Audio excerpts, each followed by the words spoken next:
Shane Beamer shoves Lane Kiffin into a locker, gets their third commit of the week. And I tell you why, this one I think might have as higher of a ceiling, if not the highest ceiling out of anyone in the class so far, to becoming a future first-round pick. We talk about that and more. Locked On Gamecocks starts right now.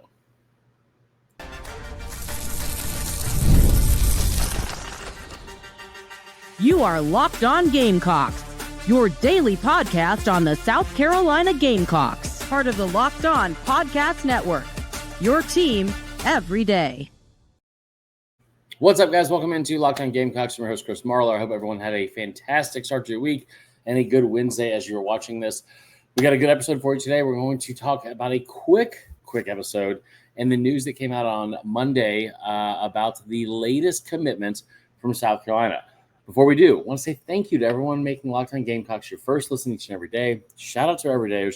Remember, we're a free and available podcast wherever you get your podcasts, as well as on YouTube. Part of the Locked On Podcast Network, your team every day. Now, today's episode brought to you by our friends at the Game Time app. Download the app today. Use promo code LOCKEDONCollege, all one word, all capital letters, for $20 off your first purchase. All right, South Carolina. Hot on the recruiting trail. And we're going to talk about the commitment itself, scouting report on KJ Johnson, defensive back, what I think it means, what he brings to the roster. Also, big picture, what I think it means from a Clayton White standpoint. And then lastly, why I think he might have a higher upside than anyone else in the class right now, despite not being the highest ranked recruit. So let's get into this. KJ Johnson, three-star recruit, right? Three-star recruit. Out of Birmingham, Alabama, go to Woodlawn High School, and he is a composite three-star across the board. Ranked in the top 500 nationally, 36th ranked cornerback, 20th ranked player in the state of Alabama.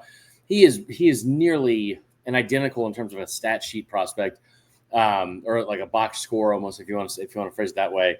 From a ranking standpoint, where he stands nationally and in the state, he's nearly identical to current commit Keenan Britt, the brother of KJ Britt, also from Alabama, that goes to Oxford. Now, what is South Carolina getting in this player? One, I will tell you that I think my favorite part about what he is he's considered a freak. Like him being a defensive back, and we have sat here for a long time and looked at defensive back recruiting, and we have seen stuff like this: 5'11", 180, 5'11", 180, 5'10", 6 feet, 190, 195, stuff like that for a long time. This day and age of football has changed a lot with the size of cornerbacks and defensive backs you're getting. One, you want a taller, more lengthy and rangy defensive back. Two, you want someone that can both play cornerback but also be flexible and play multiple positions, whether it's in the slot, nickel, whether you're playing a safety or anything like that, or a star. Anything like that makes your value that much higher. The way this kid is described, 6'2", 175, he'll have to put on some weight, but that shows you right there that Clayton White and Shane Beamer, their decision on what they're trying to do with this roster is they want size, they want lengthy athleticism, and they want range. And you look at the entire list of players that are currently on this roster, and I'm looking at 20 players on the roster right now. There's not a defensive back listed under 6 feet. Maybe part of that is the fact that you're looking at the media guide, and maybe they're lying a little bit on how tall some of them are. I don't know.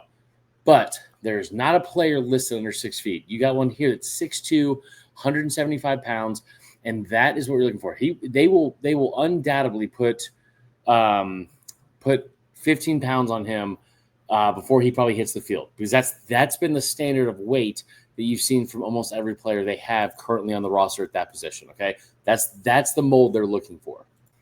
I like this out of the program. I really do. I think one of the things you have started to see from South Carolina over the last 2 years, and you've seen it two different positions that mirror each other: receiver, defensive back. Last year, the receiver, I remember doing a show on this early on.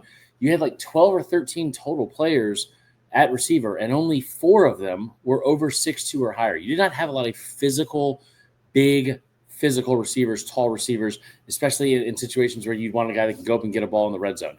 You had a lot of smaller, shifty, if we're being honest, I think guys that are more suited for the slot position, right? But what you saw over the last 2 years is a very serious focus on, we want to get bigger and we want to be able to compete and be more physical At receiver, you went out and got a bunch of receivers. You have 8 guys that are 6'1" or taller, right? Now you talk about what do you call it for defensive back? Defensive back, there's not a player listed in the program or in the media guide that's under 6 feet. Most of them, from a weight-wise, are around 190, 200 pounds. That's a big defensive back. Like, that's a big defensive back that is going to be able to jam you at the line, be physical, also still have enough swift hips and be able to have enough range of motion to be able to get back into coverage, drop deep, or also if you need to turn your hips and run on go routes, whatever like that, you have shiftiness and enough range of motion and athleticism from those guys, despite being that big. We saw it with Lehman Worry, saw it several other guys. Vakari Swain's a guy that comes to mind in terms of like how big that kid is. Tons of people like that. Judge Collier, 6'2", 201. Jalen Kilgore, 6'1", 210. These are guys that are very, very physically big. One of the ones you didn't see that's like that, Brandon Siss from NC State, 6 feet, 190. You still have the weight and the size there. This is the kind of player I think that this kid can be, okay? And Brandon Siss is a guy that was ranked very highly out of the portal. And you look at KJ Johnson, comes from Woodlawn, being 6'2", 210, also a guy that has a freak of nature in terms of a 4.5 40 right now as a upcoming or a rising senior, which is really big, especially laser time, and a 10-7 100-yard dash. That is a really, really good athlete. And when you bring him in with Torian Gray, who loves players with length, like we talked about, and also the biggest part, he's not just a boundary corner or a guy that's going to be pigeonholed into one position, okay? It's a guy that can play multiple positions and show a little bit of like versatility and variety of where he's going to be. I love that. I love that. This is the quote you have from him in terms of about his commitment. One thing I personally fell in love with and I like about Coach Gray is the simple fact that Coach Gray believes in trying to just find the best way to get the best 5 guys in the field. So he cross-trains his players at a lot of positions. You're going to get time at corner, safety, and get time at nickel. He is steadily working and developing into being a corner, but he'll be playing all over the year, all over for us this year. His coach, Coach Williams, said, Clarence Williams, his high school football coach at Woodlawn. I love that. So the thing that they keep talking about too is it's God-given ability. Just God-given ability is one of the things they keep bringing up with him. Pure athlete, freak athlete, and one that is now going to be in a position his senior year. I love this as well. Him playing multiple positions in high school right now is only going to pay dividends by the time he steps onto campus, which will most likely be in January, and get a leg up on competition. Because that's one of the things that sucks the most about sometimes you see in high school is like kids that are the best player on their team a lot are having to play positions that that team has to have.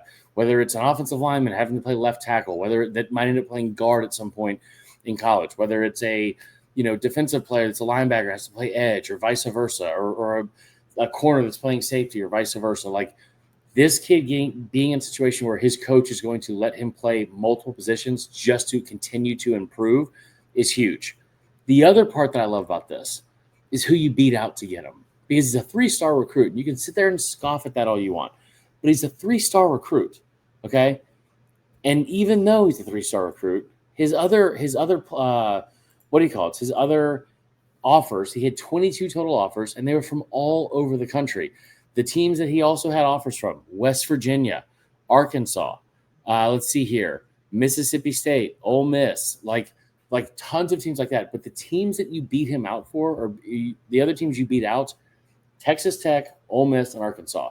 And those 2 teams that I listed first, if there's anything we know about them, it's not the fact that they have necessarily been pumping guys into the pros. Ole Miss had a good year last year, but Texas Tech not necessarily.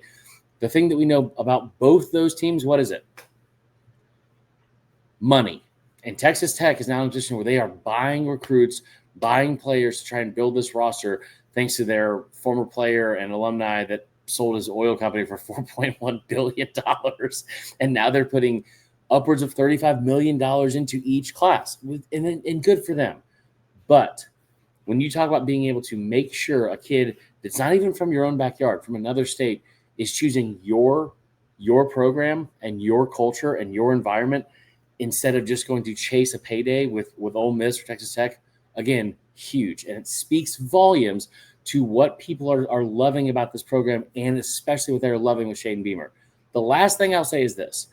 One of the things that I think is really, really big about this. And I'm going to get ahead of my skis here because you've got 8 total commits in this class. 5 are 4 stars, 3 are 3 stars. You're ranked like 34th in the 247 Sports Composite. You're ranked top 15 in On3. And the On3 ranking, that is by highest or average number of stars per commit. So, like, if you get rated out of 100 and you, like, basically saying the average ranking per player instead of total amount of players you brought in. So 247, what they always do is like, oh, this team has 24 commits. They're all ranked very high. They're number 1. But it's hard to be ranked anywhere near that if you only have 8 commits like South Carolina. South Carolina has a top 15 class in terms of the value per player that they have and the ranking per player they currently have. That's huge. Top 15, let's not shake a stick at that, is still better than what they've ever had in the last 10 to 15 years. You've had some good classes. You've had classes that are ranked 16th, but you've mainly had that 18 to 22 range. Being in the top 15 with only 8 players is huge. So going into the rest of this recruiting cycle, you've already won a big recruiting battle in a state that's not your own to get a kid that's 6'2", 180. And I love about this kid more than anything, that size and that ranking, what it tells me more than anything is this. You look at the rest of his offers. And I told you the big ones, right? But here's the rest of his offers. Alabama State, Appalachian State, Eastern Kentucky, FIU, Jackson State, Kennesaw State, Liberty, Memphis, North Alabama, Temple, Tennessee State, Troy, Tulane, UAB, UT Martin, and Western Kentucky.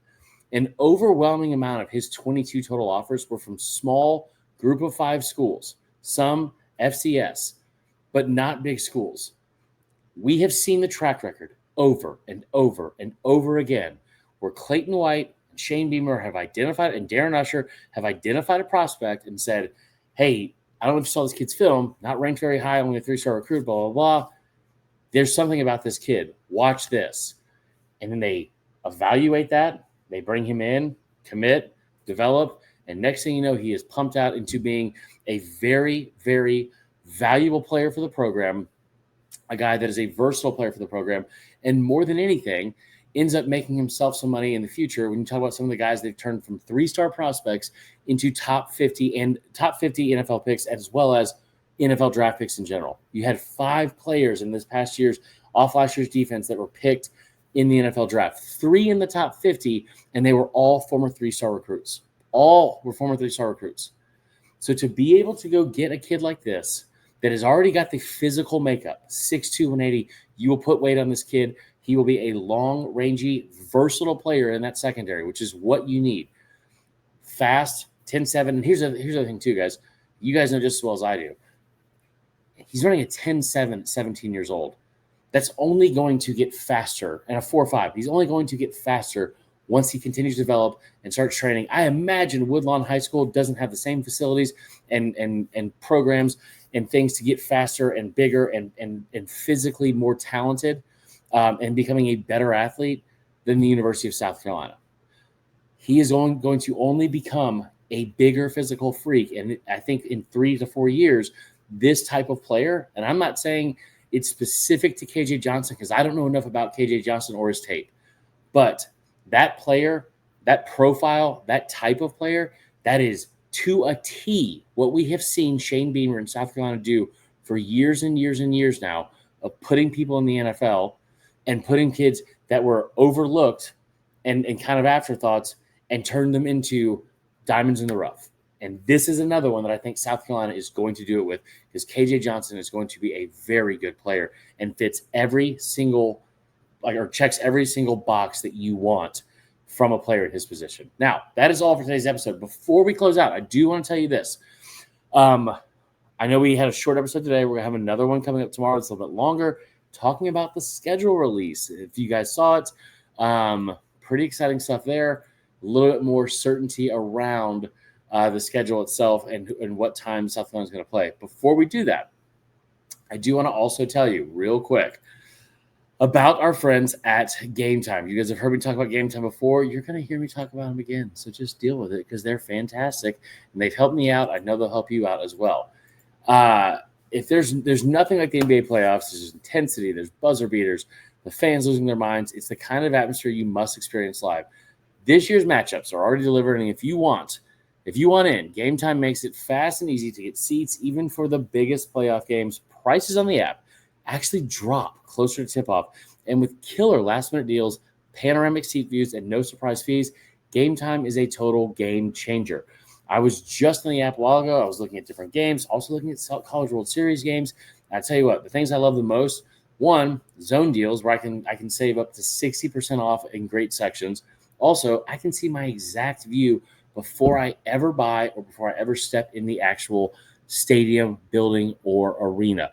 And with the Game Time guarantee, you know exactly what you're getting, and you're getting the best deal. If you find a better price in the same row or section, they'll credit you 110% of the difference. Take the guesswork out of buying tickets with Game Time. Download the Game Time app, create an account, use the code LOCKEDONCollege for $20 off your first purchase. Terms apply.